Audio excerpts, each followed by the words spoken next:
This is a talk about changing your life with just one question and my personal story behind it. I became 40. Yeah, just recently. You might know how that feels. And like the cliché says, it comes with a crisis. So what were my symptoms? We'll make it a game, and I want you to guess what I might have been doing the past year. So, true or false? Did I go on a retreat? What do you think? You think so? True. Meditation is a great way to connect with your inner child. Did I undergo a Botox treatment? No? Yes? This is my no makeup face, so no. Did I think about divorce? Yes? Sorry to disappoint you. This is still the love of my life. Did I buy a Tesla? Yes? False. And that Volvo is even just a rental car. Last but not least, did I undergo hypnotherapy? Yes? True. I can actually recommend this.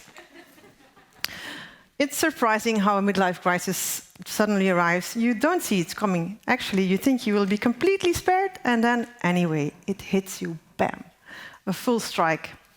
So, how did that happen?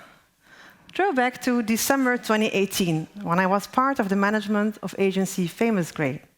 The CEO at the time, Marc Fauconnier, wanted to explore new horizons. He was looking for a successor. And after an intense management meeting about the future of his company, he asked me the question that changed my life. Do you want to succeed me as CEO of Famous Grey? Yes, I immediately thought. My ego wanted to start immediately. But after a good night's sleep, there were doubts. Is this the right choice? Is this going to make me happy? I felt the great responsibility that comes with this position. The company was recently bought by an international network and in transition to reinventing itself, like many of the players in our category today. However, that was not what stopped me. I've taken up big challenges in my professional life before. There was clearly something else going on. Time to tell you something more about myself. I am the mother of 2 children, and although you wouldn't suspect it from this picture, they each have a handicap. My daughter, Lente, is 8 and has a chronic lung disease with abnormal mucoclearance. My son, Noah, is 7. He was just recently diagnosed with autism.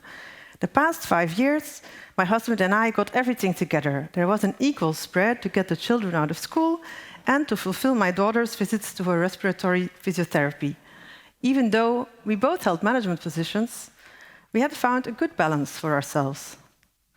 Until our son was in the 1st grade of primary school and suddenly didn't want to go to school anymore. The teachers had to carry him like a caged animal to the classroom. Noah didn't want to go anymore. Noah simply couldn't go to school anymore. Our balance was completely gone, just at the moment that I was offered this job of CEO. My husband and I didn't know what to do about Noah's situation. We tried to keep up with our busy schedules, but realized we actually ended up in a hamster wheel. So something had to give. And I went looking for help. After many detours and testing, we made the difficult choice to enroll him in special education, a decision that has only recently begun to bear fruit. Our son's learning attitude has improved. We see a future for him again, thanks to the specialized help of the new school. It's amazing, actually, to see how a different learning method can do wonders. But what about me and that job offer to become CEO? Where did the doubts come from? Was it my amygdala or reptile brain that kept me from taking the wrong decision? Did I just choose to flee over fight or freeze? Would this role ease me completely so that I could no longer be there for my family, let alone for myself? Once my brain got some oxygen again, I had to face the facts.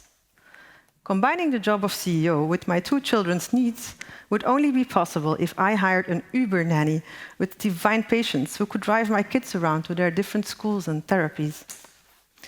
Given the fact that our son was experiencing severe difficulties at school, we did feel like this could not be delegated to a nanny.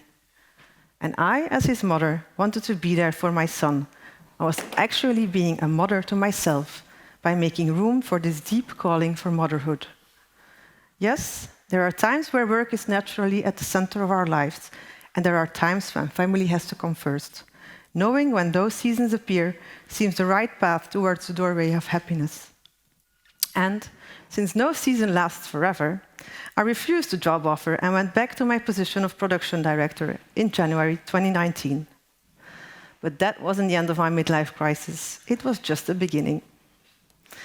Going back to my previous position seemed harder than I expected.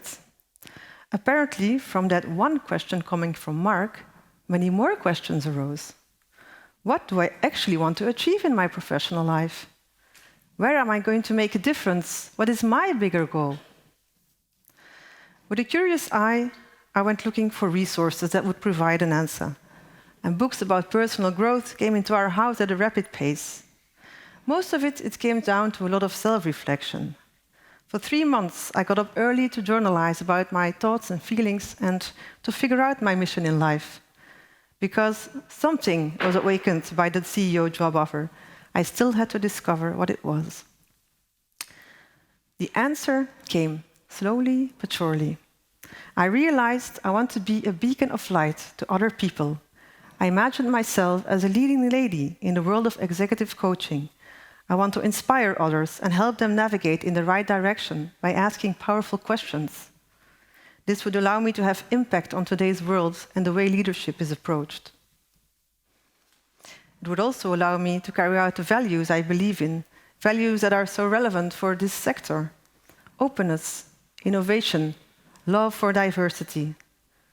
So, I would like to take a moment and invite you to do some self-reflection, since you're all leaders here today. How open are you towards your people? Are you listening more than you are talking? Are you transparent about your decisions? Are you asking and giving feedback as much as you can? To the male leaders out there, are you nurturing the younger generation by setting the right example in having a good work-life balance, for instance? To the female leaders, are you using your female strengths, such as emotion, passion, compassion? Are you daring to be your authentic selves? This is an invitation to develop both male and female leadership skills in yourself and to become a well-balanced manager or director. The people of our industry are calling for a healthy and future-proof culture. Actually, we could have a look at the Scandinavian model for inspiration. There, the workday ends at 4 p.m., and female values fertilize the working culture.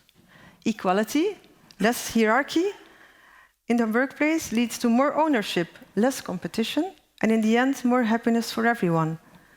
Speaker Elizabeth Dillon will explain more about this topic in her talk this afternoon. Keep already in mind that several life-changing inventions come from Scandinavia. The car seat belt, the pacemaker, Skype, Spotify, even the successful computer game Minecraft comes from Scandinavia. So they must be doing something right. What brings me to the end of this talk about my story. Today I work for 2 ad agencies as a freelance talent coach, with a focus on leadership development in order to nurture an environment where people and ideas can flourish. Famous Grey is one of my clients. And as most of you know, Francis Lippes became their new CEO. My work-life balance is good.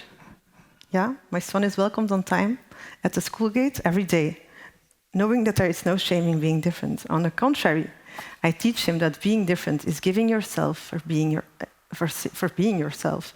And that advice is quite useful for myself the past year.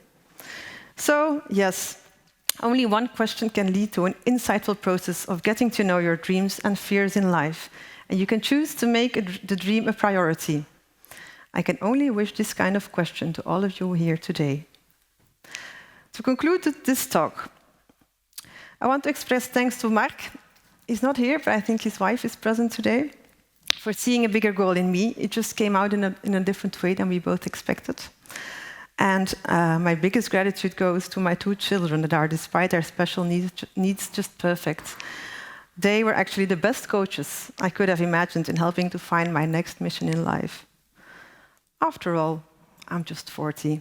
I probably have a few other careers ahead. Thank you.